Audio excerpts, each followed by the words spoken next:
All right, get ready for this one, folks, because today we are taking a deep dive into Venus. You want to really understand Venus right. Not just the basic stuff, but what it would actually be like to experience it. Well, then you've come to the right place because today we're going beyond those pretty pictures you see. We're diving straight into the heart of what we call Earth's hellish twin. And we're going to try to experience it in a way you never have before. We're going to look at this as like a 5-second survival challenge right on the surface of Venus, Yeah. based on this awesome article, Welcome to Venus, Earth's Hellish Twin. Yeah, so we're not just reading facts here. It's like we're stepping right into a simulator. But before we get into that, let's get a little perspective first. Venus and Earth are practically cosmic siblings, almost the same size, similar gravity, even formed around the same time in the same area of the solar system. Makes you wonder. Like, it's what makes Venus so fascinating to study. It's kind of like getting a peek into a parallel universe. What if Earth had taken a different turn somewhere along the line? What if we were the ones with a runaway greenhouse effect? That's a chilling thought for sure. All right, so back to our 5-second challenge. Forget those peaceful images you've seen of Venus. Venus is anything but peaceful. This article really paints a vivid picture of the planet. It talks about these insanely thick clouds. And we're not just talking regular clouds. These are sulfuric acid clouds, so dense that they block out the sun. Can you imagine that smell? Like a whole planet of rotten eggs. And as bad as that smell would be, the smell is the last thing you'd be worried about. These clouds are crazy corrosive, like dissolving your spacesuit in minutes, kind of corrosive. That alone makes exploration a total nightmare. Oh, wow. So even if we had a suit that could handle the insane pressure and heat, the acid rain would just eat right through it. Yeah, pretty much. It's one of the biggest reasons why we haven't been able to land anything on Venus for very long. Mhm. The Soviets were able to get a few probes down there, but even their toughest tech got destroyed really quickly. Speaking of getting destroyed, let's talk about the temperature on Venus. The average temperature is a balmy 475 degrees Celsius, or for the Americans out there, over 900 degrees Fahrenheit. Hot enough to melt lead. And it gets even worse. The atmosphere is almost entirely carbon dioxide and about 90 times denser than Earth's. So on top of the insane heat, imagine the pressure, like being 1,000 meters underwater. So yeah, not exactly a walk in the park. All right, back to our 5-second survival test. You've landed, you step out of your ship. What's the first thing you notice? Well, assuming you could somehow withstand that heat and pressure long enough to even notice anything, probably the density of the atmosphere. It would Yeah. be unbelievable. It would feel like you were trying to move through molasses. Each step would be a massive effort. So you're struggling to move, the air's thick and smells like rotten eggs you can barely see because of the clouds, and then disaster strikes, your suit malfunctions, just a tiny little tear. But on Venus, that's all it takes. Yeah, it would be over in an instant. The pressure would crush you. The heat would, well, let's just say it wouldn't be pretty, and the acid would start eating away at whatever's left. 5 seconds, that's all you get. It really drives home the point that Venus is not a place you want to mess with. But here's where this article gets really interesting. It brings up this crazy idea.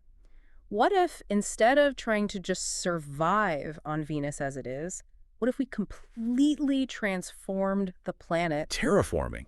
It's a fascinating idea, though still very much in the realm of science fiction. But yeah, the idea is to completely engineer a planet's environment, to make it more like Earth. And in the case of Venus, that would be an incredible challenge. So terraforming. We're talking about taking a planet that's basically a giant pressure cooker filled with acid and turning it into, well, Earth 2.0, right? Yeah, essentially. But as you might imagine, it's definitely not as easy as just planting a few trees. We're talking about some serious challenges here. Just for starters, we'd have to find a way to cool the planet down. Hundreds of degrees. Yeah, I'm guessing a few air conditioners won't cut it. No, not quite. Some scientists have suggested using these massive orbital mirrors to reflect sunlight away from Venus, like a giant sunshade in space. Wow. That sounds like something straight out of a sci-fi movie.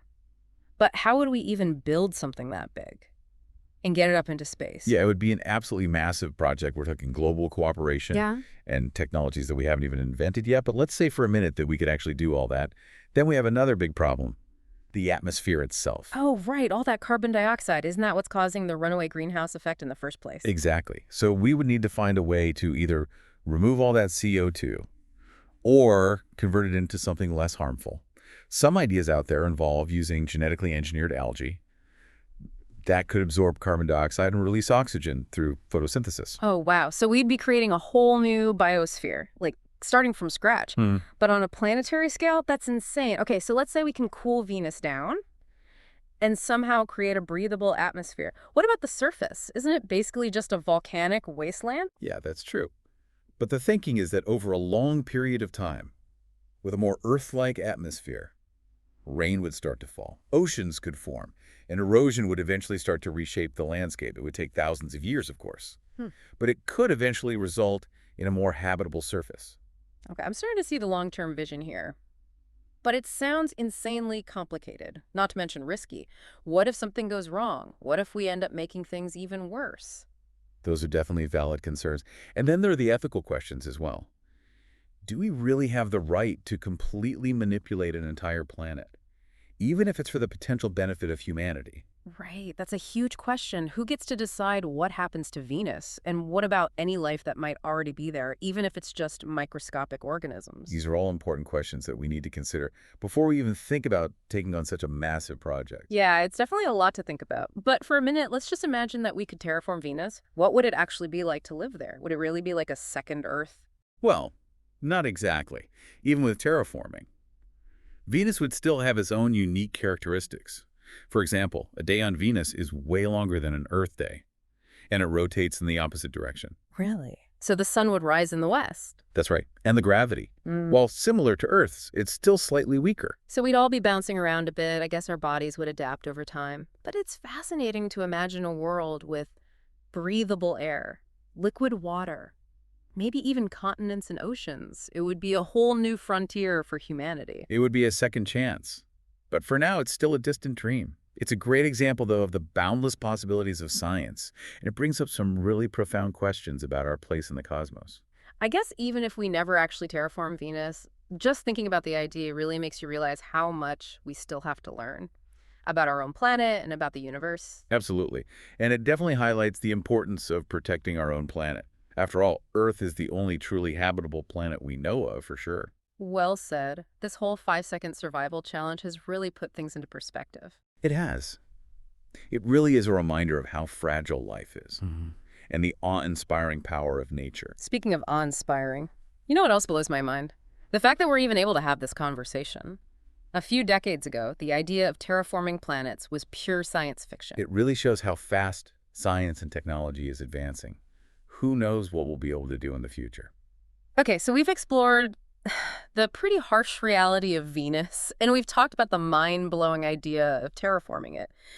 But even if terraforming is centuries away, or maybe just a wild dream, there's another interesting question that this article raises. So we talked about terraforming Venus to make it more livable for us. Right. But this article proposes a completely different approach. What if instead of changing Venus to suit us, we engineered humans to survive on Venus? Whoa. Yeah. You're talking about modifying humans to handle that heat, that pressure, breathing carbon dioxide. That's even more sci-fi than building giant space mirrors. I know it sounds crazy, but think about how far we've already come. Genetic engineering. Yeah. Biotechnology. Yeah, true. What if we could change our physiology, maybe even merge with technology, to create a new kind of human? A human that's perfectly adapted for life on Venus. So instead of terraforming the planet, we terraform ourselves. Exactly. It's definitely a wild idea. It really makes you think, what would those humans even be like? Would they still be human? Wow, that's a big question, isn't it? It kind of changes how we define what it means to be human. Would these Venusian humans, would they still have the same values, the same emotions, the same sense of self that we have? Or would they evolve into something totally different, something we can't even comprehend? Wow. Okay, my head is spinning now. We've gone from instant death on Venus to giant space mirrors to genetically engineered humans. It's amazing to think about all the possibilities, but it also brings up some serious ethical questions. For sure. Questions about our limits, our ambitions, our responsibilities. As we continue to explore the universe and push the boundaries of what's possible, we have to ask ourselves, how far is too far? What are we willing to risk? That's a good point. And are the potential rewards worth the potential consequences? This has been an incredible deep dive. We went from a 5-second death sentence on Venus to giant space mirrors, to genetically engineering humans for a whole new world. Yeah, it really has been a fascinating journey. It's been more than just a tour of a planet. It's been a glimpse into the future. into the incredible potential of humanity, and into the tough ethical challenges we might face as we explore space. I think it also highlights how important it is to learn as much as we can about our own planet. Because, after all, Earth is the only place we know for sure that we can survive. Very true. So, to wrap things up, our deep dive into Venus has shown us a world of intense heat, crushing pressure, and unbelievable possibilities. It really is a fascinating planet. Maybe one day we will walk on the surface of Venus. Maybe it will be a terraformed paradise. Or maybe it will be a harsh environment that we've engineered ourselves to survive. Either way, it will be an incredible achievement. But for now, we can marvel at its beauty from afar and let it fuel our imagination about the future of humanity among the stars. And remember, the next time you look up at Venus shining in the night sky, it's not just a bright light. It's a world of mysteries, a reflection of our own planet's history.